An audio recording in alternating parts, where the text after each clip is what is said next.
வணக்கம் மக்களே, big Boss season 8. So இன்றைக்கி பார்த்தீங்கன்னா ப்ரோமோ ஒன்று ரிலீஸ் ஆகிருக்குங்க. ஸோ இதில் வந்து கார்டு எடுக்கிறாரு செகண்ட் எவிக்ஷனுக்கு. ஸோ விஜய் சேதுபதி வந்தோடனே ஸோ எல்லோரும் ப்ரிப்பேர்ட் ஆகிருக்கீங்களா அப்படின்னு. ஸோ எல்லாருமே வேறு மாதிரி சிட்டிங்ஸில் உட்காந்துருக்காங்க. So I think Pongal celebration நினைக்கிறேன்.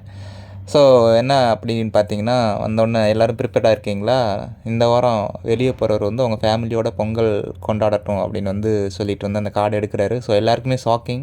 ஏன்னா நமக்கு எல்லாருக்குமே தெரியும் ஸோ தீபக் தான் வெளியே போயிருக்காரு அப்படின்னு. ஸோ முத்துக்குமரன்லாம் அப்படியே கத்துறாரு உடஞ்சி ஓ அப்படின்னு. ஸோ அடுத்து பவித்ராவோட ஃபேஸ் காமிக்கிறாங்க. அவங்க டக்குன்னு ஷாக்காக பார்க்குறாங்க. ராயன் அங்கிட்டு திரும்பி பார்க்குறாரு. ஸோ அங்கிட்டு விஷால் வந்து மூஞ்சில் அப்படியே கையை வைக்கிறாரு. ஸோ என்ன பண்ணுறது, அதான் வெளியே அனுப்பிட்டாங்களே அப்படிங்கிற மாதிரி தான் இருக்குது.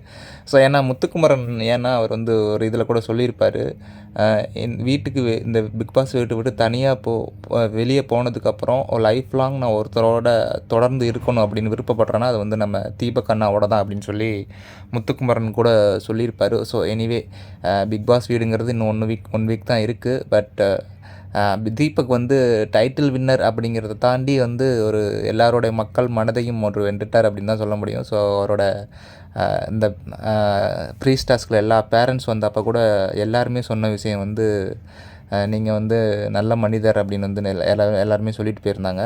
ஸோ பார்க்குறதுக்கு அன்ஃபேர் மாதிரி தான் இருக்குது. ஆனால் ஓட்டு போடணும் இல்லைங்க, ஓட்டும் போடுறதில்ல, அப்போ அன்ஃபேர்னு சொல்லி கத்த வேண்டியது என்ன பண்ணுறது.